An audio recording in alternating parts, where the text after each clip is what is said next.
The Jason Rigdon Show is recorded in Seattle, Washington in front of a live studio audience of indifferent but cute cats. You can support this podcast by giving us a rating and review on iTunes, sharing this episode on social media, or just by telling a friend about the show. You can also support the show financially on Patreon. Just visit patreon.com/Jason Rigdon.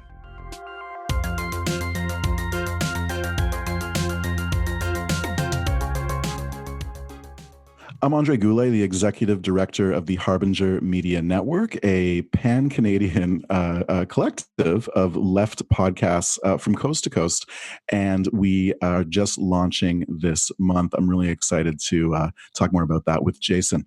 And what made you decide to kind of start this network? So we have been kind of a loose community for a couple of years, and finally it got to be the point where we had so many shows, about 20, more than 20 across the country, and everyone was kind of doing the same thing, which is essentially hard left or pretty far left analysis of Canadian society, geopolitics, the United States, etc. And we just kind of wanted to get bigger. As podcast enthusiasts know, it's really difficult to get known, like out there, to have more people discover your work. And one idea was that if we come together, then we can use our energy to cross-promote and to basically like raise all boats. So it's really a professionalization of the Canadian left podcast community, which is what we're going to be doing in the coming months. And how long has this been going on? I got into left podcasting about 4 years ago with a show called Unpacking the News with Ricochet Media. And most of my colleagues have been probably podcasting for anywhere from like 1 to 3 years. So yeah, it's basically been like a slow journey towards this point where by coming together, we can get more done and reach more listeners. So basically, like it's the idea of solidarity, right? If we are by ourselves, it's very difficult to challenge the boss. The boss analogy here being like the broader public that doesn't know about us. So when you form a union, you're able to kind of create a counterbalance to like actually negotiate, and our negotiation is simply trying to reach more people.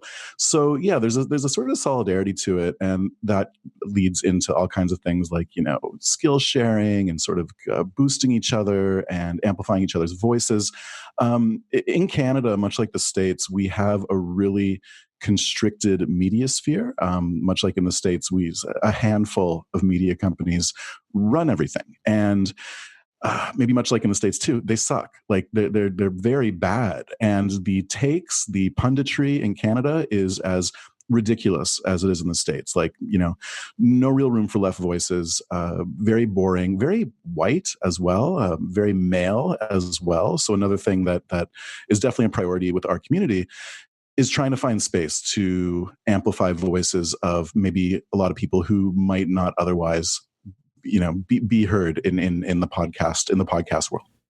And it seems that just Canadian media in general is oftentimes kind of dominated by American media. Is there kind of a effort to get the Canadian voice out there?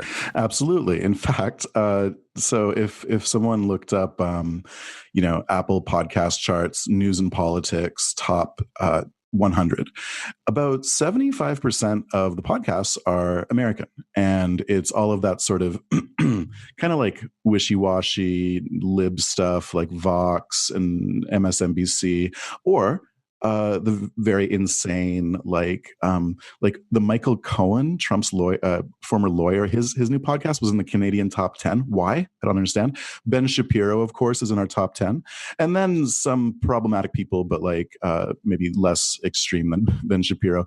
Joe Rogan Experience is listened to by 20% of Canadian podcast listeners at least once in any given month.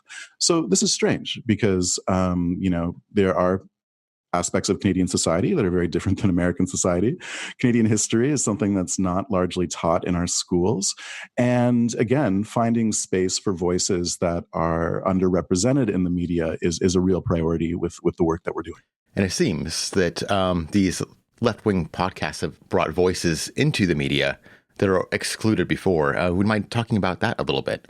Yeah, no, absolutely. I mean, that is something that we prioritize. So like, okay, one white male to another. We are highly overrepresented in this medium. And so the same way that like in media broadly, you know, white dudes are highly overrepresented. So being deliberate about changing that is something that's important. Moving forward, it is just something that we're going to be trying to like bring in and bring in new voices. And right now I feel really amazing about some of the talent that we have in our network. Hillary Agro is big on Twitter, and she does a show called Bread and Poppies, which is about drug policy in the United States and Canada and left politics.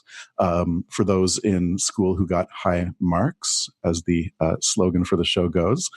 And Nashwa Lena Khan is an activist in Toronto, Ontario, and she has an awesome show called Habibti Please. She's the co-host of Muslim Rumspringa. So they've had like lots of big guests from Chapo and stuff like that. This show, Habibti Please, is focusing more on Canadian politics and social democracy and left politics.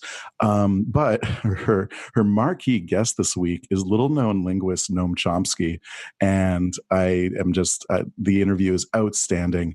Habibti Please, Bread and Poppies. The Alberta Advantage is a big show in Calgary, and it's a collective of 18 Marxists who basically came out of a Jacobin reading group. And over the last 3 years, they've just created this incredible machine of putting out content, sort of deeply researched analysis on Canadian history, talking about like social issues.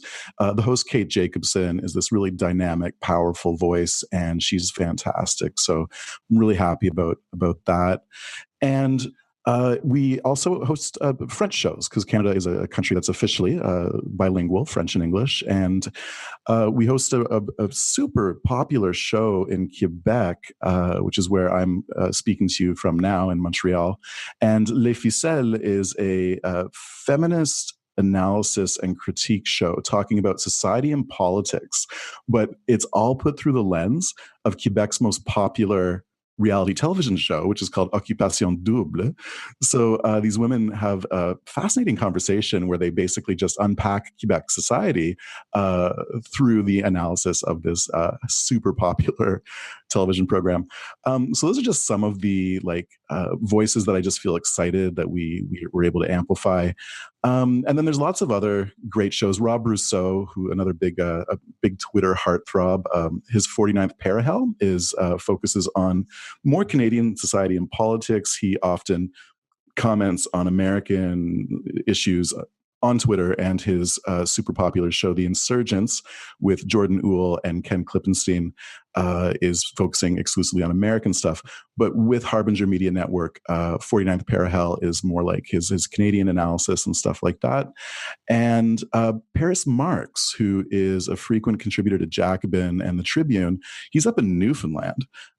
He's a academic with a Montreal background, but his show Tech Won't Save Us basically analyzes how technology is failing us and how Silicon Valley and the sort of tech bro phenomenon is destroying society, and it sort of explores what needs to be done to harness technology to actually make the world better. So Tech Won't Save Us is another show that I'm just like incredibly happy that we have on board.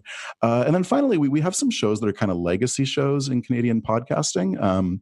These are shows that haven't put out content in like a year or something, but had a big impact in the previous years. So comedian Charlie Demers, who has a pretty big reputation, definitely the biggest socialist stand-up comic in Canada. His show Well Reads is a book analysis review where he would talk about books of interest to the left with a guest every week. And so we have the archives of that on the network too. So Harbinger is really something that is bringing together the accumulated years of the podcast world in Canada, the left podcast world, and giving it a home where it can all kind of exist together. And in the present, giving the creators and the talent involved in doing the 20 plus shows on the network the opportunity to kind of like exist in a shared universe, which sounds super corny, but like it works to have this sort of interaction between shows and hosts and stuff like that. So it's incredibly exciting, and I will definitely plug later. But HarbingerMediaNetwork.com is where people can find out more about that. And a lot of podcast networks, promise advertisers. They claim to have connections with people. Is that kind of like what you're doing? It's kind of hard to get podcasters actually paid. Well, it's hard for anyone in this society really to get paid. Absolutely. Totally. And I mean, as you know, podcasters typically don't get paid. Everyone runs their own Patreons and stuff like that, but it can be hard to make that register. So one thing with Harbinger is by coming together, every show's individual Patreon, we're hoping that more people are going to, be seeing that and choosing to contribute what they can. And then with the network, with Harbinger itself, look, I mean, we're not going to take mattress money. We're not in the pocket of Big Mattress. We're not in the pocket of big like Squarespace or whatever. We don't accept advertising, obviously, I think. So we work on a supporter-funded model. And basically what my role is as the executive producer is to create this community that people want to support, that they want to create like an alternative pole to sort of help the podcast charts become not only more Canadian, but also more like left focused.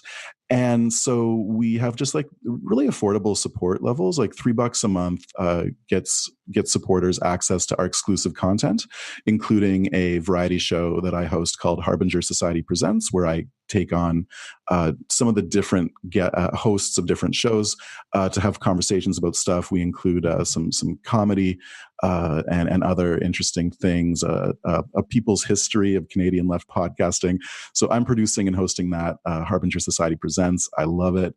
And then we have some other exclusive shows coming up, including Off Court, which is going to be a really interesting show focusing on the intersection between sports, politics, and society. And other great stuff to come in 2021.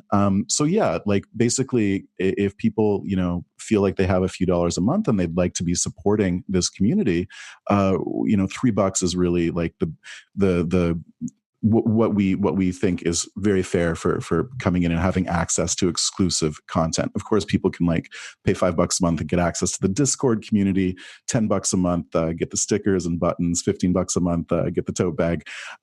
So there's different options, but basically I feel really good about having a very accessible price point for supporting the work that we're doing at HarbingerMediaNetwork.com. So if anybody's done any organizing, it's kind of hard to bring people together. Was it hard for you to bring all these shows together? This has been the most sort of satisfying and exciting aspect to the work I do as executive director. Before we launched the sort of website and this more official professionalization of the community, I just saw myself as like the facilitator, right? The guy who does a quarterly phone call with the show out in Vancouver or Toronto or whatever, just kind of staying in touch, creating relationships, nurturing relationships. And then when we decided to go bigger and go professional, I realized, okay, well, this is awesome because we have this really good, positive, supportive relationship between like 40 people around the country who are essentially see like society and politics and values and ethics and in the same way. And like, was it difficult? I mean, no, because I love these people and I love working with them. But now that we've reached a point where we're kind of going to the next level, it just feels so awesome to have everybody being on the same page. The left is sometimes balkanized, discordant, like whatever. But to me, I didn't come to the left later in life. I was kind of born and raised a socialist. And so to me, I'm never really about who's better, who's got the best perspective. It's like, no, I mean, we're all kind of pushing in the same direction to try to like adjust society so it's more fair and more just.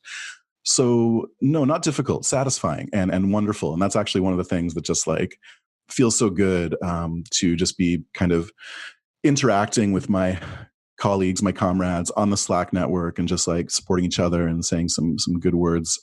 It's awesome because podcasting's for such a for such a medium that's intimate with its audience and also intimate with its guests, it's a remote and isolated sort of medium as well. And so creating this kind of energy of warmth and community with these 20 some podcasts around the country, it does feel really good because it helps make it a lot less isolated and a lot more like a family. Do you have any advice for people that might want to start a similar kind of project in their country or maybe their region? Reaching out and being in touch is key. Being open and non-judgmental is key. Overcoming things that might not seem like, oh, we see things slightly differently. Like forget it. Focus on just sort of being open, being kind, being interested in each other, because like for all the positive forward momentum of, let's say, the last 5 years since sort of Bernie helped to repopularize some of these old ideas, right? It's not like we've made a lot of progress. And I don't see us making progress unless we do find ways of coming together. So anyways, I think my biggest advice is just be really open, be really generous, and be really kind. And I don't know, if possible, remove ego as much as you can so that you can kind of focus on nurturing intentionally those sort of like positive relationships that can help strengthen each other, right? I think that would be my advice for anybody looking to sort of create community within podcasting or within left media. Why do you think there's been this explosion in left-wing media? We see a lot of creators on YouTube and podcasters and some bloggers. That's not like it used to be, but still. Why do you think there's been this explosion? It's really the democratic aspect of the medium, isn't it? Like the accessibility of the technology, the affordability, and the simplicity of being able to just go from concept to execution. Podcasting is not that hard to get into, right? Or YouTubing or whatever. So I really think there's a democratic aspect to access. That's not how distribution works, and that's not how like the sort of awareness of content works. It's not democratic in that sense, but it really is just like something that anybody with a voice and some commitment and a willingness to sort of make it professional and make it interesting, they can really, and people can do this. And so on the left, as over the last 4 years, this resurgence in popularity for socialism, or this, how about in the United States, like normalization of even the concept of socialism being something people can talk about out loud. It's no longer nutty. This sort of happened at the same time that I think this expansion occurred with podcasting and with YouTubing. So those two things have sort of happened simultaneously, and I think it has led to an explosion. And it's going to just get bigger. But the question is, how do we make it reach more people, and how do we professionalize it so that it can actually have a greater impact on society at large? I think that's the big question. So Americans. People in the USA have this kind of view of Canada as being this kind of liberal bastion. If I hear one more person saying they're going to move to Canada, I'm going to tear my hair out. Is Canada the liberal left-wing bastion that people in the USA think it is? The short answer is it's absolutely not. But I lived in Michigan off and on for years, and had a lot of, I don't know, that was sort of my like learning experience with the States. Canadians are very aware of the States through our lives. Something like 80% of the Canadian population is 80 miles from the American border, something like this. So the United States is deeply ingrained in the Canadian psyche. But living in Michigan definitely taught me a lot about some aspects of economics, race, society, values, religion, and all these things. These all exist in Canada. Some of them to different degrees or lesser degrees. But Canada has deeply ingrained problems in terms of how it perceives its own colonial history with Indigenous people. Canada has a lot of kind of crazed, religious perspectives. There's a lot of conservative thinking, and it's not a liberal progressive bastion. It's just kind of like a little bit better in many ways.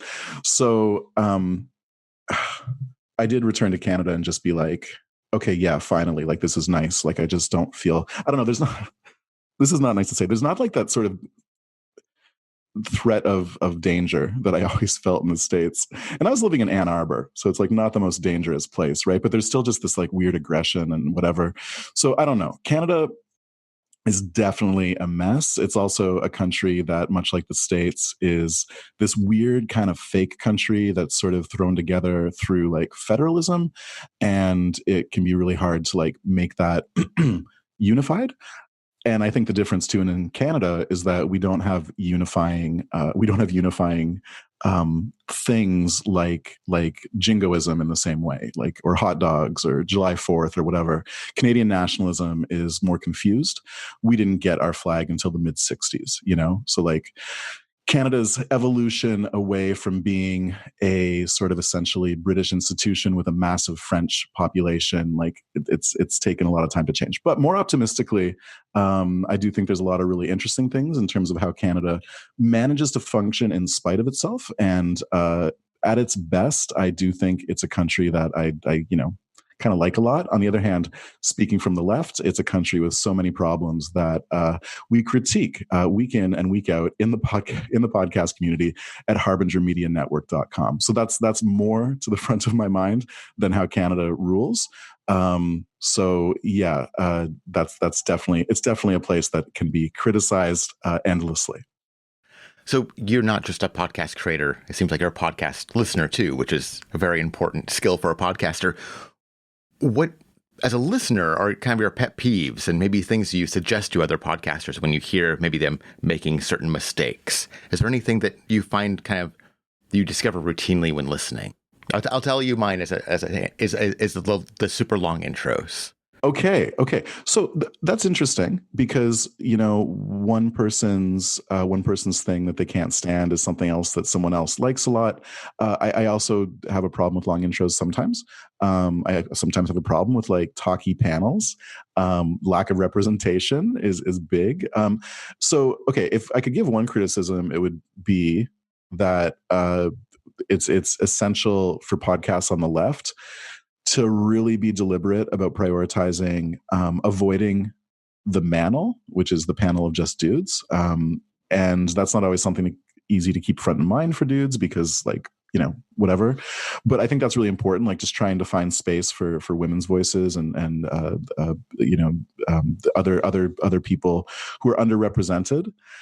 But in terms of like broad criticism of how people would do podcasts, I'm actually more of the mind that like, it's really important to try and fail a lot so that you can eventually get better. I've been doing a show for 9 years now, and it's called The Korea File. And it is a monthly sort of Korea studies program where I lived in Korea for years. So I basically speak with an academic or someone like that, and I get their area of expertise on some aspect of politics or society or history or whatever. And like, seriously, 9 years, 97 episodes. And I don't think I really started getting even kind of good till episode 50. And I'm not sure I really hit a stride until like episode 85. So like, it's a long process. And I think it's really important to be generous and kind to ourselves because if we're looking to be perfect, we're always going to suck. So the key is, how do you just put out the content and try to find aspects of your voice that are good and then just, try to improve. So even though there are things that I think we could do better, and a lot of us could do better with how we host shows or produce our shows, I think it's more important to just keep at it and continue to kind of make the effort so that, your voice can be heard and you can share ideas that matter to you. And you have the satisfying aspect of creating something and then sharing that with other people, which can be which can feel so good, right? Mm-hmm. And where should people go to learn more about you and the network? Online, we're at harbingermedianetwork.com, where anybody can help support us at just the starting point of $3 a month, which is super affordable. And they can find out a lot more about our community of 20 plus shows. If they want to follow us on Twitter, we're at Harbinger Tweets. We're on Facebook and Instagram at Media Harbinger. We keep those updated with all new content. And people can also find out more about my work by checking out my bio at harbingermedianetwork.com. So I'm super proud of what we're doing, and it just feels so amazing because it really is this like broad community, super inclusive, that has 40 people from around the country all kind of doing the same thing and sharing the space with each other. So it's been really amazing to get this off the ground. We're actually doing the official launch for the website next week. Right now, people, though, can still go find out everything about what we're doing, including the sort of why and what we see for the future, including expanding into American shows, expanding into left tubing. Both of those are priorities in 2021. And people can find out a lot more about that at harbingermedianetwork.com. Well, thank you so much for your time today and for the work you're doing. It's really inspiring. Jason, thank you for the opportunity to talk about it with your audience. This is awesome. Thank you. You've been listening to The Jason Rigdon Show. More information and links for our guests are in the show notes. For more information about this show, visit jasonrigdon.com. If you have any questions, comments, or suggestions, email jasonrigdon@gmail.com or leave a voicemail at 425-835-2766. Our theme music is Bush Week by Nihilor and used under the Creative Commons Attribution License. This episode is copyrighted by Jason Rigdon in 2020 and is freely available under the Creative Commons Attribution Share Alike license. Thanks for listening and have a great day.